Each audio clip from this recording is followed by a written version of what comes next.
The interesting thing about sociology is that, or about societies, is that they change a lot, but at the same time, they don't change quite as much as we think they do.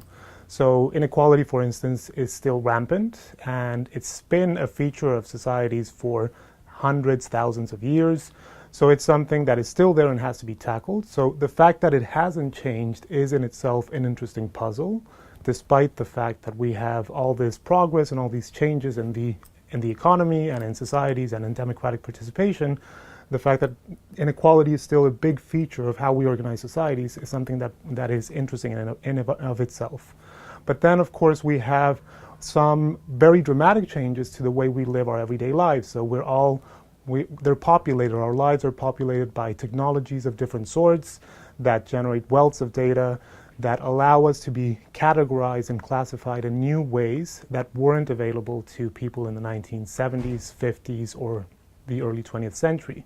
And that has changed dramatically how we construct ourselves, how we identify ourselves within society and with respect to each other, and how our life courses or our futures are to some extent shaped. And that's very interesting too. So there's a number of things that have to do with technological change, with new technologies, with new institutions, but also with the resilience of these very old established ways of doing things that create all these possibilities for inquiring about the world and the social world in particular. I think that there's ways in which sociologists have contributed to the world. There's very recent examples with marriage equality, for instance. So quite active sociologists have been great contributors to debates within the legal system, showing that actually equality in marriage is good in terms of the outcomes that it produces for children and in society generally.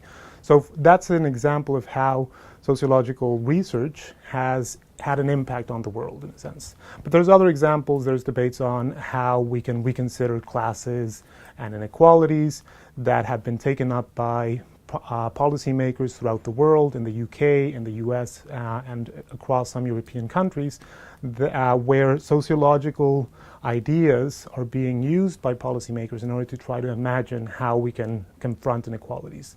But there's other cases of sociologists actively involved in shaping how we think about the sort of these great dividers across modern society, such as class, race, gender. Sociological theorists and sociological scholars have been, if not directly involved in shaping how we think about these things, they've indirectly modified our perceptions about the stability of race and gender, for instance.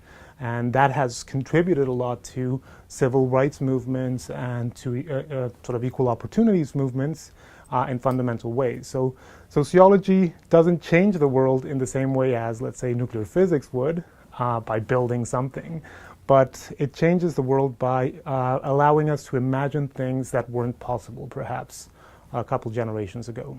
One of the great things about sociology is that it's also very inclusive. So of the social science disciplines, it's one of those areas where you see people with very different backgrounds coming into sociology in a sense.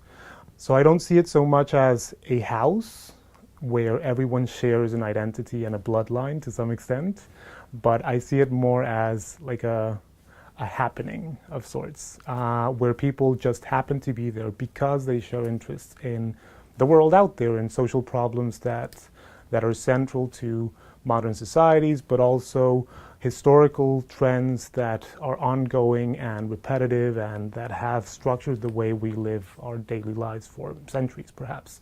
And you find everything from biologists to physicists to historians and anthropologists that live in this space called sociology and share it and have an idea of what the discipline is all about, but nonetheless are able to bring their own expertise and skills into this discipline and contribute in interesting and innovative ways.